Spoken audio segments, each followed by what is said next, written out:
Big Joe on the beats. C'était yo Namise. Maman, oh, viens voir. Ça me dépasse, oh. Le pays, oh, papa. Fais la pâte, oh. On vit des webisans tous les jours. Ça me pas chaud. Il y a des gens qui nous prennent pour des fous. Il a bercé nos enfances. Il a été un modèle pour la jeune génération, la mienne.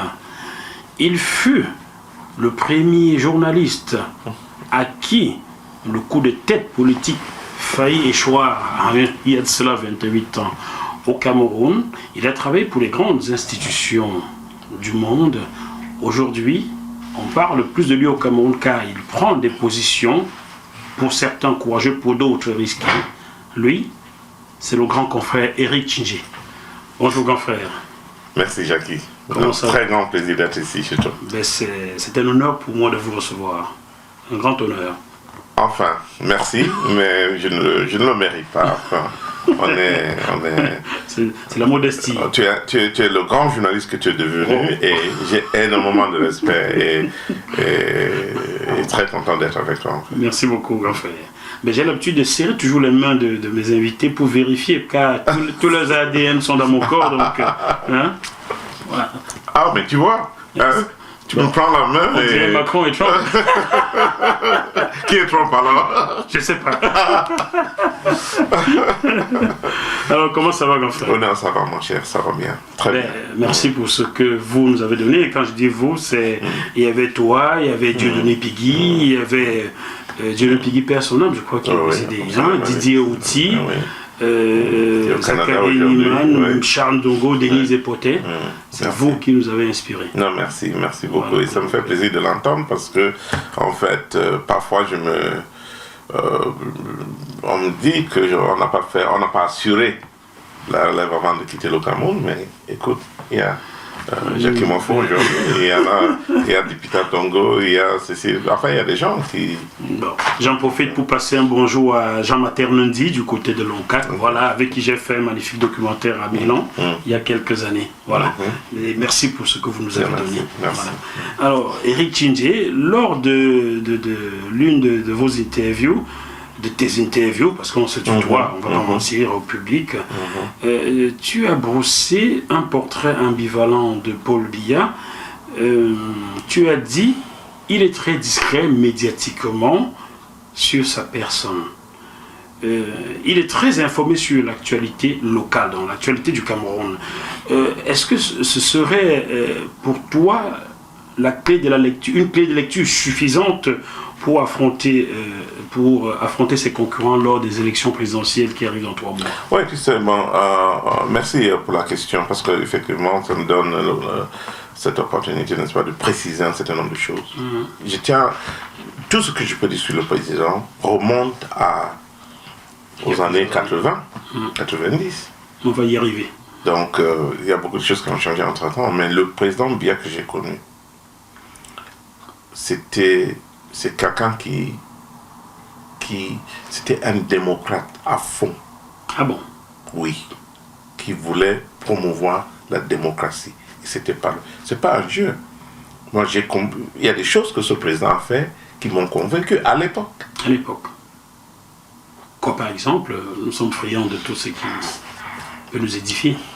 Le président m'a demandé, par exemple, de faire une émission qui va permettre aux Camerounais de comprendre qu'ils peuvent parler librement. Ah, d'où cette émission? Ça, c'était avant 90, hein? Avant 90. Ça, c'était en 88. Si je ne me trompe pas, 88, 89. Quand tout était calme, il n'y avait pas de revendication sur quoi que ce soit. Le président Biya m'appelle et je dis non, les Camerounais il s'exprime pas, ça bouillonne, on n'entend pas. Oui, on n'entend pas les Camerounais. Il voulait qu'on fasse parler les gens. Comment s'appelle cette émission-là encore? Ça n'a jamais été diffusé. Ça n'a jamais été diffusé. Et c'est une expérience extraordinaire. Parce que d'un côté, je vois le président qui fait qui me demande de faire un certain nombre de choses. J'ai passé 2 semaines, enfin je te donne les détails un peu parce que ça explique ce que j'ai dit. J'ai passé 2 semaines à chercher les gens qui pouvaient parler librement au Cameroun. Je n'ai pas trouvé. Tous ceux à qui je parlais me disent non, Eric, Nous, on ne veut pas les problèmes. on ne veut pas de problème. Je reviens 2 semaines plus tard, j'ai dit au président de la République, mais je n'ai trouvé personne. Parce que quand je lui avais expliqué mon idée, il était très content. Il dit oui, formidable. Allez donc trouver des gens. 2 semaines, je n'ai trouvé personne. Je reviens 2 semaines après, je lui dis bon, je n'ai trouvé personne, donc je ne peux pas faire l'émission. Alors il me donne 2 noms. Je crois que c'est peut-être la première fois que je dis ça. Il me donne 2 noms. Qui est qui? Il dit, est-ce que vous avez demandé à ces deux-là? Qui étaient ces deux-là? Je ne les connaissais pas. Donc je vois 2 noms, je prends. Il y avait Amélie Bieleux. Amélie Bieleux. Il y avait Lep Roger, père son âme, le professeur Lep. Alors je prends les 2 noms. Je dis, mais qui sont ces 2 personnes-là? Alors on m'a dit, non, Amélie, pourquoi son nom est là? Il est de la présidence. Il travaille ici, au cabinet militaire. Donc, c'est pas quelqu'un qui... Qu'est-ce qu'il va dire Ouais. Et puis, Lep, on ne le connaissait pas. En 88, il n'était pas connu du tout. Donc, on sort de là, j'arrive à la télévision, je n'ai dit à personne. Personne ne savait, pas Mendoza qui était directeur général, personne, aucun de mes collègues ne savait que mes instructions venaient directement du chef de l'État, de lui à moi. Alors, je prends les 2 noms, j'ai dit à mon ami Charles Ndongo d'aller chercher Lep, je ne sais pas qui il est, mais on m'a dit que le monsieur Amélie Bieleux, il habite quartier tel, on m'a donné son adresse, je suis allé là-bas. J'ai eu du mal à retenir ce monsieur. Il dit, monsieur Tchingé, tu veux que je parle? Tu sais ce que je peux... Il était pressé pour aller en studio avec moi. Donc, le président Biya avait raison. Et Charles me dit le lendemain, parce que c'était le soir, le lendemain, Charles me dit, mais Eric, chez qui tu m'as envoyé? J'ai vu ce monsieur Lep, j'ai eu du mal aussi à le retenir. Pour vous dire à quel point Biya connaît. Bon, est-ce que ce n'était pas juste une façon de taper le ventre, comme on dit au Cameroun, pour entendre ce qu'ils ont à dire? Non. C'est pas une stratégie politique? Vois encore l'époque, 88. Bah ouais. Rien ne s'est passé au Cameroun. C'était muselé, totalement Le parti était, oui, le président était tranquille, le parti était, le système était bien ficelé et tout. Non, il n'y avait pas d'ombre, il n'y avait rien. Il n'y avait pas de nuages.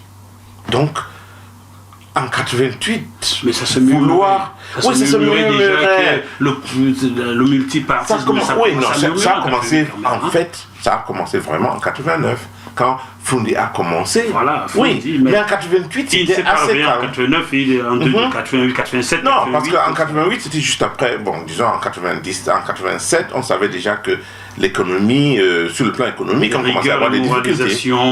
Tout, effectivement. Mais en 88, c'était l'année où un président pouvait se dire, ah mais tiens, tout se passe bien, le pays, tout marche et tout. Bon. Et puis en 89, il dit de faire ça. Le problème, c'est que quand on a enregistré cette émission, cette émission a été enregistrée, ça allait faire exploser le Cameroun. Moi-même, j'ai eu peur.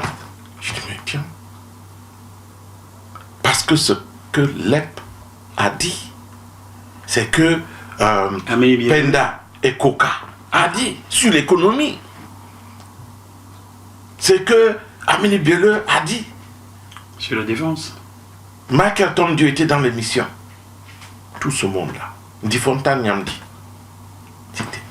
En fait, la maison s'est arrêtée parce que l'émission passait sur le système interne, là, à travers la maison de la CRTV. Tout le monde, les gens qui étaient là pour enregistrer des émissions, rien ne s'est passé pendant ces 3 heures d'enregistrement de cette émission. Les gens n'avaient jamais entendu parler de telles paroles au Cameroun. Et pourquoi cette émission n'a jamais été diffusée? Alors, c'est là toute la question.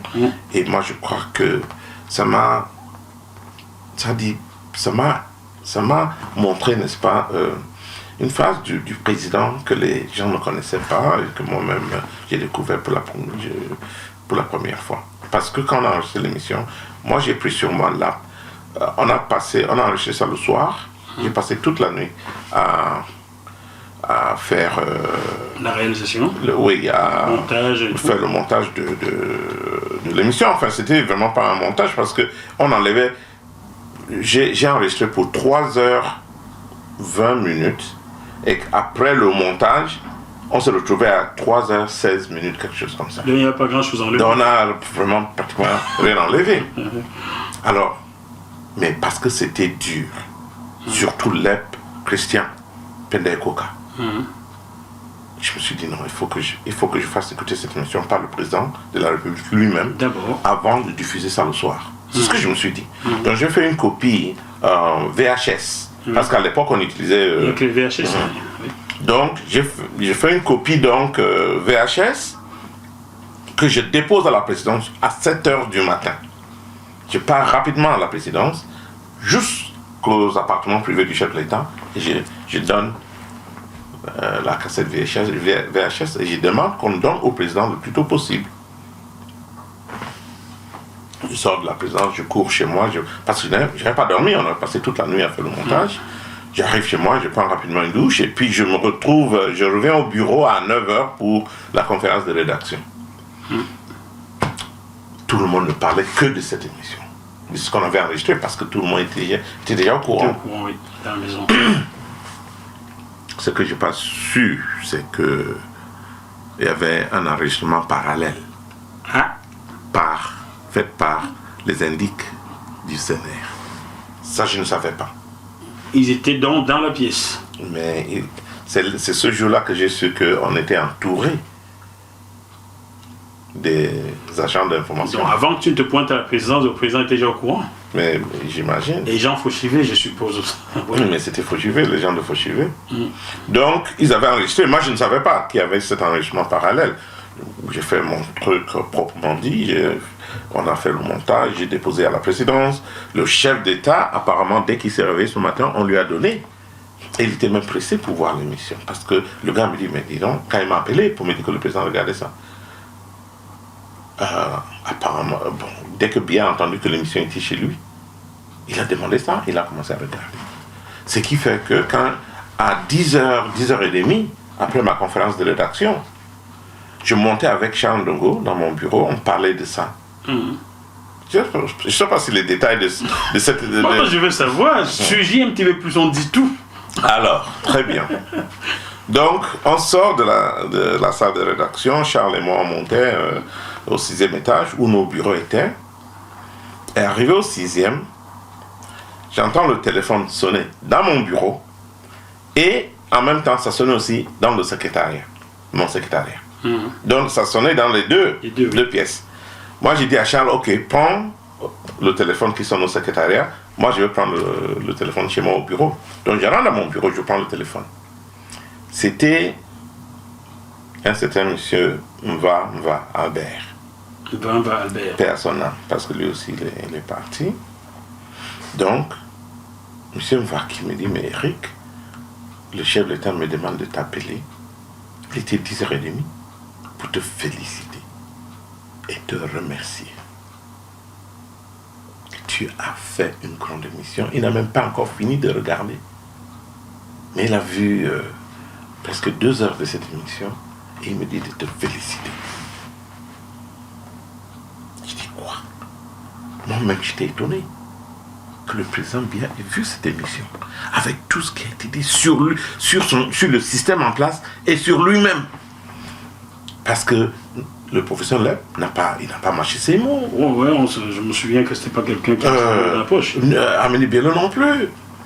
Christian Pendekoka a détruit l'économie. C'est pas une économie, ça.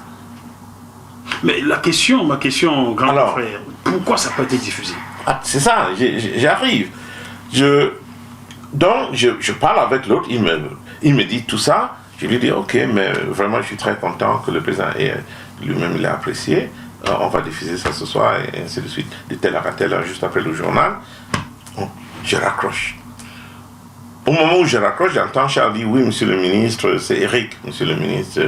Et le voilà d'ailleurs. Donc Charles me donne le téléphone. Il était en train de parler à Laurent Esso. Laurent Esso, Qui était directeur de cabinet. Oui, DCC. Ah, DCC à l'époque. Oui, le directeur de cabinet. Civil. Là. Civil, voilà. Du président de la République. Oui. Donc je prends le téléphone. C'est monsieur Esso Laurent. Oui, Eric, comment tu as pu faire une émission comme ça, patati, patata. Et je me demande, mais s'il est au courant de cette émission, il devait être avec le chef de l'État. Et je venais de raccrocher le téléphone avec quelqu'un qui m'a livré un message du chef de l'État. Oui. Donc je ne comprenais rien, mais bon, je dis, enfin, si lui ne sait pas, mais dans ma tête, j'étais un peu confus parce que je ne comprenais pas. S'il est au courant de l'émission, il devait être avec le chef de l'État. Le chef de l'État, oui. Mais sans trop... Enfin, je n'ai pas voulu donc lui parler du chef de l'État. Donc je continue à dire, non, monsieur, non, c'est une bonne émission. Non, je veux prendre mes responsabilités. Je suis quand même le rédacteur en chef. Je dois pouvoir prendre mes responsabilités. Monsieur le ministre, je suis désolé, ainsi de suite. Donc, Esso s'est rendu compte qu'avec moi, il n'allait nulle part. Il dit, ok, ben écoute, bon, mais écoutez, ne partez pas, parlez à monsieur le ministre d'État. Oui, enfin, j'ai dit. Le ministre d'État, qui ça? C'était le secrétaire général à la présidence. Donc, il passe le téléphone, les deux étaient ensemble. Donc, il dit, ne quittez pas monsieur Tchingé, il donne le téléphone au secrétaire général. Qui s'appelait? Et c'était le monsieur Akomo Fomo. Ah, Edouard Akamé Fomo. Oui, c'était le secrétaire général. D'accord. Il prend le téléphone. Il commence doucement, tu vois, c'est un monsieur très respectueux et tout, parlait doucement, Eric, ça va. Mais il parlait, oui, mais tu as fait une émission là qui est un peu dure, hein. Vraiment, tu sais, c'est dangereux, des choses comme ça. Alors je commence aussi à lui dire ce que j'avais dit à M. Esso, monsieur le ministre d'État, laissez-moi quand même prendre mes responsabilités, je suis rédacteur en chef. Je jouais aussi sur le même... je dis non, mais Eric, quand il a senti que j'étais campé sur ma position, j'entendais comment la voix, tu vois, la voix amplifiée. Ouais. Et puis, quand je suis... C'était peut-être une erreur de ma part, mais je n'avais pas les éléments d'appréciation. Quand je suis que Akamon Fomo qui se fâche rarement, quand le temps est arrivé à... quand j'ai vu qu'il montait vraiment... J'ai dit, je suis désolé, mais est-ce que... il dit, alors, non, c'est quand il m'a dit, mais cette émission ne passera pas. Cash, il a dit ça comme ça. Oui, il m'a dit ça comme ça. Ça ne passera pas. J'ai demandé à Mendoza de rentrer de Douala. Je ne savais même pas que Mendoza était à Douala. Il dit, j'ai demandé à Mendoza de rentrer de Douala et de s'assurer que cette émission ne passe pas. Et si ça passe, qu'il plie ses bagages et quitte la télévision. C'est ce qu'il me dit. Wow. Alors je lui dis, non, avant de le faire, posez la question à votre hiérarchie, monsieur le ministre. C'est ce que j'ai dit. Il dit, avant de faire ça, s'il vous plaît, posez la question à votre hiérarchie. Alors quand tu dis ça à un secrétaire général de la présidence, la hiérarchie c'est qui? C'est le président de la République. Donc il a su ça, il dit, ah je m'excuse Eric. Il ne m'appelle pas mon nom, il dit, je m'excuse Eric, et il raccroche. Alors, est-ce que mon erreur était de dire que de dévoiler donc le fait que le président de... Mais il avait la possibilité d'empêcher, n'est-ce pas, la diffusion de l'émission. Il me l'avait dit. Donc, j'étais obligé de lui faire comprendre que non, ça vient d'ailleurs. Tu vois? Pas de moi.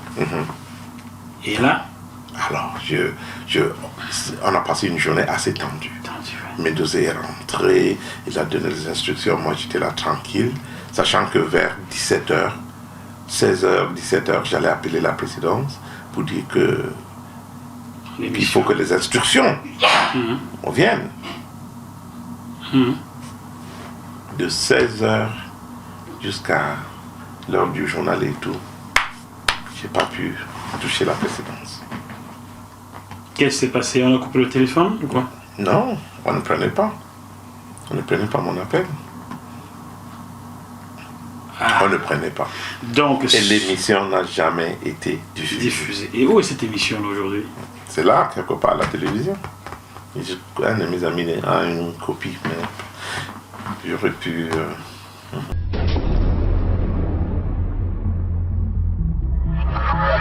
Ce programme vous est proposé par Deviseo Fret, spécialiste du transport international Afrique, Dom-Tom, Océan Indien. Retrouvez-nous sur www.deviseo-fret.com. Téléphone +33 139 85 14 23. Si on te comprend bien, Edouard Kamefumo, Laurent Esso ont dû peut-être persuader le chef de l'État de... oui, bien sûr. J'ai compris plus tard ce qui s'était passé. C'est après que j'ai su que Fauchivé, Fauchivé personnel, lui, il avait l'enregistrement. Il a reçu ça même avant le chef d'État. Il a convoqué les responsables cette nuit-là. Ils ont regardé tous l'émission et ils ont pris la décision qu'on n'allait jamais diffuser cette émission. C'était ça. Jean Fauchivé, j'espère que tu te retournes dans ta tombe. Ça fait 10 000 fois ton nom revient cette semaine. Non, enfin, on prie pour lui. Il faut que personne, je le dis du fond du cœur. Alors, est-ce que le président, on va terminer là-dessus, est-ce que le président en a jamais reparlé avec toi? Jamais. Jamais. Est-ce que tu l'as revu en privé comme autrefois après ça? Oui, je l'ai vu une fois, je crois, avant de quitter le Cameroun. Oui, je l'ai vu. Oui, j'ai vu le président après. Mais il n'a jamais évoqué. Plus jamais évoqué. C'est donc vrai, la thèse qui stipule que le président est mal entouré, il y a des gens autour de lui qui phagocytent. Au départ, et je peux le dire encore en donnant quelques exemples, le président bien m'appelle, on parle, il me pose des questions, je donne des réponses, et ainsi de suite. Il me demande comment ça se passe, je lui donne certaines informations. Et quand il me rappelle une deuxième fois, plus tard, après, j'arrive à la présidence, les gens qui entourent le président m'ont dit, Eric, ne posez plus, enfin, il ne faut pas aller donner des informations au président, hein, parce qu'après vous, il va nous embêter. Wow. Ils m'ont dit ça. C'est donc vrai que le président est phagocyté par son entourage. Il y avait, je peux dire, M. Famdongo est là, il peut témoigner. Jacques Famdongo. Oui, il était à la présidence, le ministre pour qui j'ai... Enfin, ces ministres-là, j'ai beaucoup de respect pour eux, mais il était là, Famdongo, il y avait... Sadi René, non. René Sadi qui est toujours là. Oui, et Laurent Esso. Ils sont toujours les mêmes depuis 56 ans. Hein? Bon. Ils m'ont dit, écoute Eric, vraiment, il ne faut pas aller parler au président de la République. Écoute, donc d'un côté, il est vrai que l'entourage du président ne l'a vraiment pas servi. Mais en fait, c'est le président qui crée son entourage. Ben oui. Et c'est des gens qui connaissent bien le président de la République. Ils savent qui est l'homme. Et la preuve, mon émission n'a jamais été diffusée. Donc en fait, est-ce que c'est l'entourage qui fait l'homme ou c'est l'homme qui fait l'entourage? Enfin, moi je suis convaincu que, surtout après tant d'années, c'est l'homme qui choisit et qui garde son entourage. Est-ce qu'il n'est pas prisonnier d'un système qu'il a mis en place aujourd'hui? Peut-être et peut-être pas. Le président Biès, l'homme que j'ai connu, c'était quelqu'un de très intelligent. Donc, il a su qui écarter et qui garder. Là, tes propos corroborent à ceux de Marie-Thérèse Manga, qui est passée dans cette émission il y a 4 mois, et qui tenait exactement les mêmes propos en me disant, bien était quelqu'un de très intelligent, sa collaboration avec Amadou Ahidjo était excellente, mais malheureusement pour lui, il s'est entouré des gens de sa tribu qui l'ont enfoncé. Voilà ce que Marie-Thérèse Manga, qui est Boulou, m'a dit dans cette même émission, qu'on peut retrouver sur jmtvplus.com.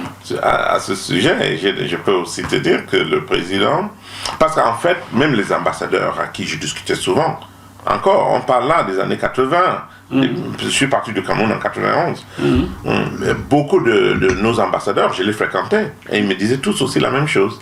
L'homme est très intelligent, il connaît bien le Cameroun, enfin le dossier, mais il est peut-être mal entouré. Enfin, c'est ce que les gens disaient à l'époque. Mais pour revenir sur cette question de tribalisme, je vais te raconter une petite histoire, et très rapidement. En 1998, le président de la Banque mondiale décide, il se rend compte que l'argent que la banque avait approuvé pour des projets en Afrique ne sortait pas. On avait plus de 10 milliards de dollars dans nos comptes qui étaient prévus, qu'on avait déjà approuvé pour l'Afrique. Donc ça le gênait. Il dit, mais c'est pas possible. Un continent qui a besoin de développement, mais l'argent reste aux États-Unis pendant des années et des années. Qu'est-ce qui se passe au juste? C'est le président Wolfensohn, James Wolfensohn, président de la Banque mondiale. Donc il commence il demande s'il peut rencontrer les chefs d'État, mais il ne pouvait pas les rencontrer l'un après l'autre. Oui. Donc il commence à demander comment il peut les rencontrer, s'il peut assister au sommet de l'Union africaine. Mais les gens ont dit non, quand le sommet, le système de l'Union africaine ne se prêtait pas à ce genre de rencontre, surtout une discussion franche entre une institution comme la Banque mondiale et les chefs d'État.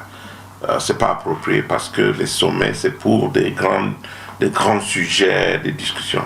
Donc, il était question pour Wolfensohn de les rencontrer en dehors du sommet, des sommets réguliers et formels.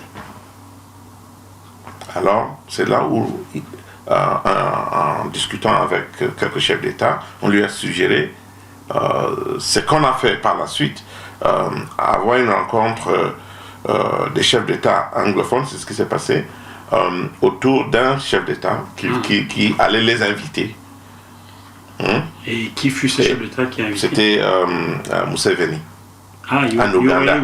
Oui. Museveni. Là, on parle de 98. 98, oui, c'est le 20 ans. Oui. Alors, donc, Museveni invite le chef d'État anglophone. Et le chef d'État francophone qui devait donc inviter les francophones, les lusophones et tout ça, c'était le président Diouf. Abdou Diouf du Sénégal. Et donc, il a assisté à la réunion chez Museveni. Et Museveni, par la suite, a assisté à la réunion à Dakar. Alors, pour préparer ces deux sommets, le président Wolfensohn a demandé à l'époque, il y avait 2 vice-présidents qui s'occupaient de l'Afrique au niveau de la Banque mondiale. Donc, il a demandé aux 2 vice-présidents de sillonner le continent et de parler à tous les chefs d'État. Et que chacun donne le sujet le plus important qui pouvait l'aider à faire décoller son économie, l'économie de son pays. Oui. Donc il a envoyé tous les chefs d'État pour recueillir de chaque président le thème, un sujet qui pouvait faire partie donc de la discussion lors du sommet. Donc un des vice-présidents c'était un Français, M. Jean-Louis Sarbib, qui a circulé dans les pays francophones, et l'autre, le feu Madavo, Callisto, père son nom aussi, lui aussi, il a fait donc les pays anglophones. Alors pourquoi je raconte cette histoire? C'est parce que quand M. Sarbib est allé, par exemple, au Gabon, qu'est-ce que Bongo lui a dit? Bongo a parlé de la gestion des ressources naturelles. Si les chefs d'État peuvent discuter avec la Banque mondiale, voir dans quelle mesure la Banque peut les aider, surtout dans les négociations des contrats. Seulement. Mais c'est très important, mais c'est là où on tue l'Afrique. Seulement, c'est tout. Négociation des contrats. Non, il a parlé de la gestion en général des ressources humaines, des ressources naturelles. Et on allait évidemment voir de quoi il s'agit et tout, mais on savait déjà, on le sait, ça continue jusqu'à ce jour-ci. C'est là où l'Afrique est... Et le Cameroun. On va parler des autres, mais on va parler de... Alors donc, Bongo, lui, il a choisi donc la gestion des ressources naturelles. Oui. D'autres présidents ont parlé des infrastructures. Et ton président a dit quoi? Et c'est ça, j'en arrive, monsieur le journaliste, tu es trop pressé, toi. Et le président Biya a parlé. Quand on lui a posé la question, Monsieur le Président, quel est ce thème qui vous tient à cœur, qui peut vous aider à faire démarrer, n'est-ce pas? Vous savez ce que le président Biya a choisi comme thème? Non. Aucune idée. Vous me payez. Ah non, vas-y, prends un café. Voilà, très bien. Serre-toi un autre café, puis tu nous prends ça. Vous êtes sur JMTV+. Chers téléspectateurs, il nous fait mariner, c'est pas possible. Ce grand confrère Eric Tchindjé nous fait mariner. Heureusement, j'ai fait du café. Allons-y. Bon, buvons un café. Vous impatientez pas, il va nous le dire. Bon. Notre cher président a pris à suggérer un thème très simple, Et mais qu'est-ce qu'il a étonnant. dit? Le tribalisme. Pardon? Le tribalisme. Il a dit que le tribalisme a fait Donc, quoi? en 98, le président Biya était conscient du fait que Le tribalisme enfonce le Cameroun. ce qui enfonce le Cameroun, ce qu'il faut traiter pour Faire démarrer et développer le pays, c'était le tribalisme. Tu parles du même président Biya qui a privilégié aller au FMI que d'Amadou et les hommes d'affaires camerounais pour lever le pays. C'est ce même président-là qui pointe le tribalisme du doigt. Absolument. C'est ce même président qui ne s'entoure que des gens de son ethnie, de sa tribu, quoi. Il faut qu'on cherche à comprendre pourquoi le président Biya avait pris ce thème-là. C'est une question que je me suis posée depuis 20 ans. Moi aussi, je m'attendais que tu me sois... Donc je le dis ici aujourd'hui pour que tes téléspectateurs, ceux qui nous écoutent, se penchent là-dessus pour voir, pour chercher à comprendre. Parce que c'est peut-être la première fois qu'on le dise. Je n'ai jamais parlé de ça. Je suis abasourdi parce que je m'attendais à tout sauf au tribalisme. Absolument. C'est ça que le président Biya avait choisi. D'accord. J'aimerais tellement, s'il était possible, rencontrer le président Biya, lui poser mes questions. Mais je sais que ce serait difficile, ça. Ouais, enfin, pourquoi pas, mais continuons à espérer que peut-être un jour il va se livrer à... Parce que moi, je suis sûr que si on lui pose la question aujourd'hui, le président Biya aura des réponses. Alors, chers téléspectateurs, je vous prends à témoin. Je vais envoyer cette émission à Gilbert Baonla, qui est le premier fils du président Biya. Je vais le lui envoyer, Gilbert. J'aimerais rencontrer monsieur le président de la République, votre papa, lui poser ces questions-ci. Voilà, je suis prêt à aller étudier si on me le permet. Voilà, poser ces questions, c'est invraisemblable. Bon. Donc je peux avoir dit deux choses ici. D'abord, que je suis convaincu, le président Biya que j'ai connu avant de quitter le Cameroun, était un démocrate. Un démocrate. Ouais. Deuxième chose, il était préoccupé par le problème de tribalisme. Du tribalisme, il y a 20 ans. Et peut-être troisième chose, c'est que ce qui lui manque, c'est le courage de sa politique. Un bon grand confrère, tu as répondu à ma seconde question en t'écoutant, en lisant entre les lignes, on comprend que bien que rédacteur en chef, tu avais les mains liées. Car j'étais en train de te demander, mais tu n'as jamais fait un éditorial, une analyse pour critiquer le pouvoir en place à l'époque quand tu étais rédacteur en chef. Mais les réponses sont déjà, tu me les as déjà données, et je pense que les téléspectateurs ont compris, on va passer à la troisième. Alors, nous sommes en 1990. Ton avant-dernière année sur la CRTV avant ton année.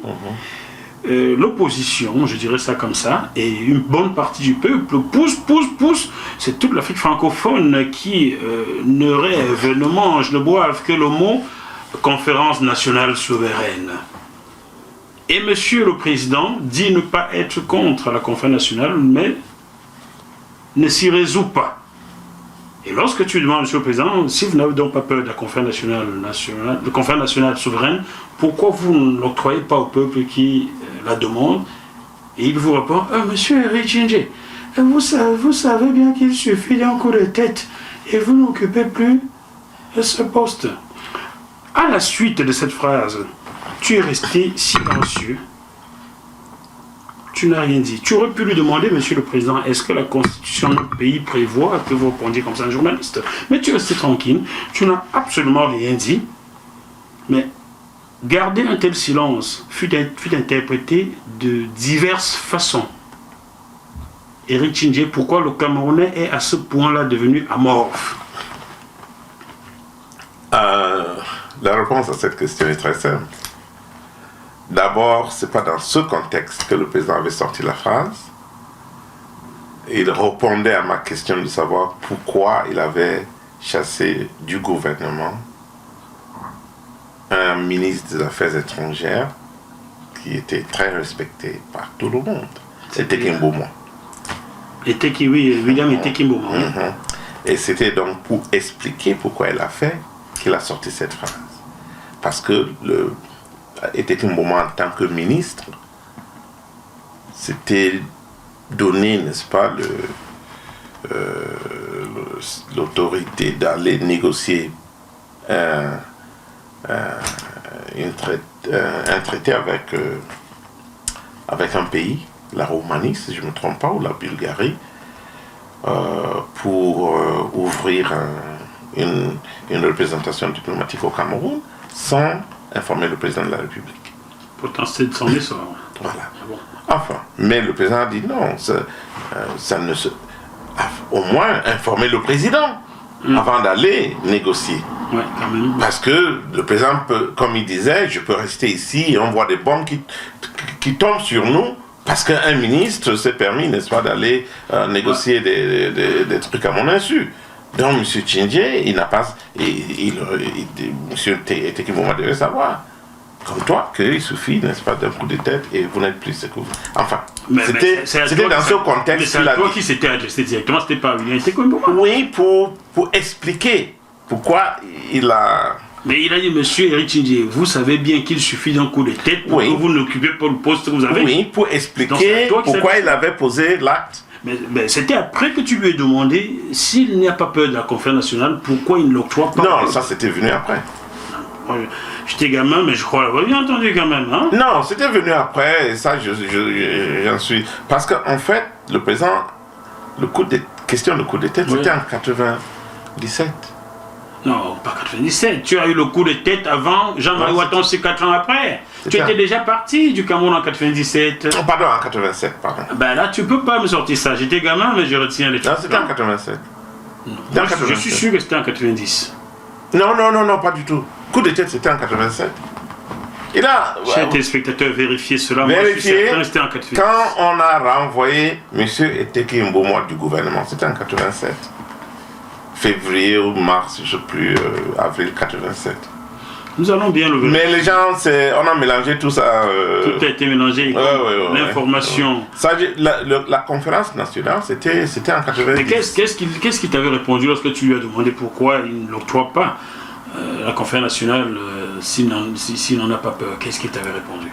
Je ne me souviens plus de ce que le président avait dit, mais je peux vous parler d'un certain nombre de choses. En 90, mai 90, même plus tôt, en février 90, j'ai rencontré le DCC, le ministre... C'était toujours Laurent Esso? Laurent Esso. J'ai rencontré le ministre Laurent Esso chez lui, dans son chantier, où il construisait... pas loin de l'ancien aéroport de Yaoundé. Et on a passé des heures à discuter sur place. On était dans son chantier, son frère, mon ami qui m'a amené là-bas, Léopold, ils étaient un peu partout, mais le ministre et moi, on est restés sur place pendant des heures et des heures à discuter. De quoi? On parlait en fait surtout de la conférence de ce vent de l'Est qu'on appelait à l'époque le vent de l'Est, hein, qui a commencé avec le perestroïka, la fin de... Luchescu. Oui, avec Gorbatchev, et puis le mur de Berlin et tout ça. Donc on se retrouve en 90, début 90. Oui, le mur était tombé. Le mur était tombé quelques mois avant. Le monde changeait, la fin de la guerre froide et tout ça. Aussi. Effectivement. Donc, on parlait de tout ça avec Laurent Esso. Et je lui disais que ce vent va souffler, va passer, va emporter le Cameroun avec. Il faut que ça change au Cameroun. C'était ça ma position. Et Laurent Esso qui me disait non, le Cameroun est différent. Que tout ça ne peut pas arriver au Cameroun. Donc on a eu ce débat pendant des heures et des heures. Je cherchais par tous les moyens à convaincre le ministre Esso que le changement va s'imposer chez nous. Bon, on a passé des heures. Je ne l'ai pas convaincu, je crois, et lui non plus, il n'a pas changé mon point de vue là-dessus. Ça, on est au mois de février ou mars, je ne me trompe pas. Puis le mois de mai, donc 2 mois, 3 mois plus tard, on m'invite un jour à la présidence. C'était le 24 mai 1990, à 15h. Oh, qui invite? On m'invite de la présidence. Qui? J'ai reçu un coup de téléphone, je ne sais pas quoi, ou quelqu'un de la présidence, que je devais assister à une réunion. J'arrive à la présidence, on me dirige donc vers la salle, et je me rends compte que c'était la salle de réunion des ministres, le cabinet, quand le président rencontre ses ministres. Et c'est là où on était. Et c'est après que j'ai su donc que c'était on m'a invité, pas comme participant, mais comme observateur. C'était la réunion du Conseil de sécurité nationale. Je ne savais même pas qu'il existait au Cameroun un tel... Le Conseil de sécurité nationale. Absolument, c'était donc ça. Le Cameroun, c'est vraiment le Cameroun, quoi. C'était en 90, le 24 mai 90. Donc pour ceux qui s'intéressent à ces choses-là, donc allez voir. Alors la réunion commence. Et on se rend compte que la chaise du chef d'État, la chaise que devait occuper le chef d'État est restée vide. Quand le secrétaire général, toujours M. Akamo Fomo, a annoncé le début de la réunion. Enfin, qu'il faut que les gens, quand on allait commencer la réunion. Alors, je parle de tout ça, je ne suis pas sûr, je ne crois pas que ce soit un secret d'État. Hein? Donc, je me permets de parler de ça. Sûr. Je ne veux pas rentrer dans certains détails, évidemment. Sujet un petit peu plus, tu peux tout. Mais, tu reçois tout. Je le dis par rapport à un certain nombre de choses. D'abord, la question que tu as posée sur cette histoire de conférence nationale et autres. Mais aussi pour peut-être aussi renforcer l'argument que j'ai donné que le bien que j'ai connu avant de quitter le Cameroun, c'était un démocrate. Alors, M. Akamo Fomo dit, pour ouvrir la réunion, que le président de la République ne sera pas avec nous. Parce qu'il veut que les gens, que tout le monde parle franchement, que tout le monde dise ce qu'eux pensent, ce que chacun pense, tout bas. Que c'est le moment de parler. Parce qu'il s'agit là du Cameroun. Que les gens ne se retiennent pas. C'est pour ça que le président de la République n'est pas venu. Parce que s'il assistait, les gens peut-être allaient, n'est-ce pas, n'allaient pas s'exprimer librement comme ils vont. C'est ce que le ministre a dit. Oui. Et dès qu'il a dit ça, la première personne à qui il a donné la parole a parlé d'une franchise extraordinaire. C'était qui? C'était le ministre Mbombo Njoya. Ah, Ibrahim Mbombo Njoya. Oui, le sultan. Le sultan des Bamoun aujourd'hui. Sa Majesté. Et il a parlé avec une franchise qu'on n'avait jamais entendue au Cameroun. Il était ministre de l'administration territoriale. Avant de Minat. 2 ans avant d'être sultan. Absolument. Et il a donné donc. Il dit non. Il faut que ça change. Il faut ouvrir, il faut introduire, n'est-ce pas, certaines libertés d'expression, de ceci et de cela.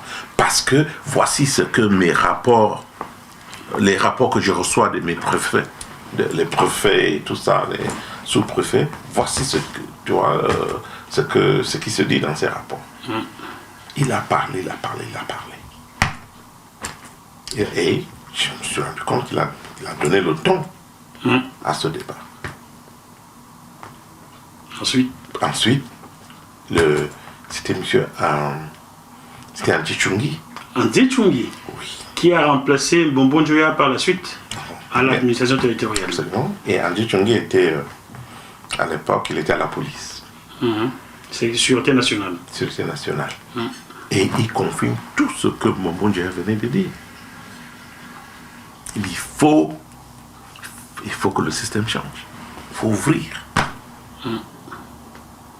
Mbombo Njoya. Gilbert André Tchungi. Gilbert André Tchungi, je dis bien. Il a confirmé tout ce que le sultan a dit. Ibrahim Boumoudjoué a dit. Oui. Merci à GMTV+.